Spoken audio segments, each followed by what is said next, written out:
week's Safety Toolbox talk is on hot work operations. It's been a little frustrating as of late. I came across a project the other day. I had 8 iron workers erecting steel on the inside of a building. They're detailing and welding. It seemed like every place that they set up, above, adjacent to, all of their slag and their sparks were flying all over their upright acetylene and oxygen. This is a huge no-no. You cannot have sparks and slag flying all over your cylinders.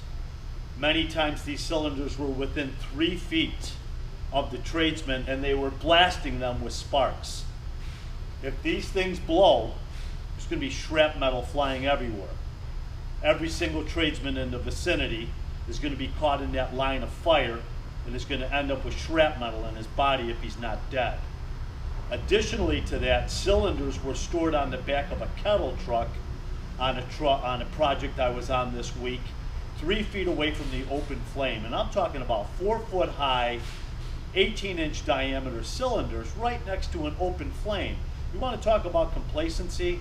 That is complacency and stupidity. Now this week's Safety Talk is on hot work. A 1-hour hot work permit that we need to abide by, right? Inspection of our regulators. Remember, these regulators are made of brass. It's a soft metal, and these have a tendency to leak. Our cylinders need to be upright and secured, right? We need to inspect the nozzle on our wand and make sure it's not plugged. And when lighting our nozzle, we light it with a friction lighter and not a Bic lighter so we don't burn ourselves. Subpart J of the OSHA standards talks about welding and burning.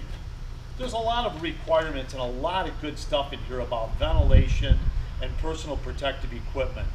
A lot of these guys that do burning and welding, do you see them wearing the appropriate goggles or do you see them wearing sunglasses? Because this is the type of stuff that burns the retina of the eyes of a tradesperson operating this type of equipment, but also us walking through. Are they using shields? Are they using flammable blankets around combustibles? Because combustibles are supposed to be 30 feet away. Supposed to have a fire extinguisher within 25 feet. It's a little frustrating when I go on these job sites and I see these roofers and these iron workers and they're following nothing in regard to what subpart J states. So this week, let's talk about hot work operations on our projects. The fact that these bad boys need to be a minimum of 15 feet away from operations. They need to be upright and secured. We need to inspect these things for leaks. And we need to address it when we see it. Remember our see something, say something? Let's address it when we see it. Let's have a safe week. Thank you.